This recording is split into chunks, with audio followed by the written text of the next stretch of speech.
Welcome to our review on reducing corrosion. So when we're thinking about techniques that we can use to prevent this corrosion or rusting, then we've got four main ways that we can do this. First one is paint the surface, because not only does it make it look nice, but it also means that the water and the oxygen can't come into contact with the metal. We can coat them with oil, grease or plastic, again preventing the oxygen and the water from coming into the contact with the metal. We can plate it with zinc or we can plate it with tin.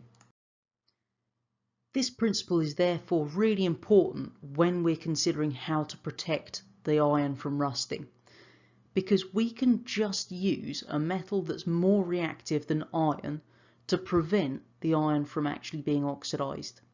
And this is the basis of our sacrificial protection.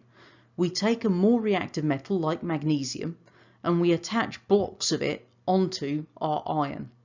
So what we actually find is, as a result of that, then the more reactive metal is going to corrode first.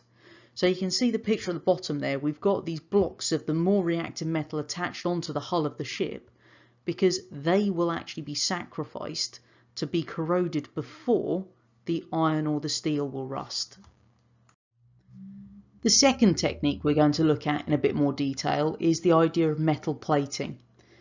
Now, when we metal plate something, we're putting a coating on the surface of another metal.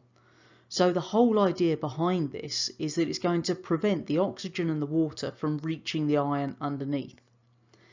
If we were to dip it in molten zinc, as I'm showing you the picture on the right there, then that's a process known as galvanizing. So you quite often buy galvanized nails and so forth, which is just where they've been dipped into molten zinc. It coats the surface and therefore prevents the oxygen and the water from reaching the iron underneath. A second metal we can use for plating is tin. Now what we do with tin plating is we electroplate the steel with tin. So you connect your steel can into an electrical circuit, and then it's going to attract the metal to it and then coat the surface with the tin. Now we tin plate the inside of our food cans, and tin is less reactive than iron. And this is where it's actually quite important to remember one of the key features here of the sacrificial protection is that the more reactive metal corrodes first. So because we've actually plated the inside with a less reactive metal, then if we have some form of damage occurring on the inside of that tin, so when they get all dented and things like this, if there's therefore a gap in the tin plating, then it's going to speed up the rusting of the iron. So as long as the cans are intact and in one piece, absolutely fine. But if there's damage to the tin plating layer, then the iron will corrode very quickly.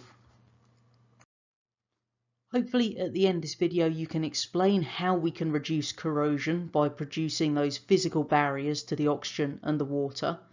You can explain the process of sacrificial protection and how it actually works. And you can also explain how metal plating works.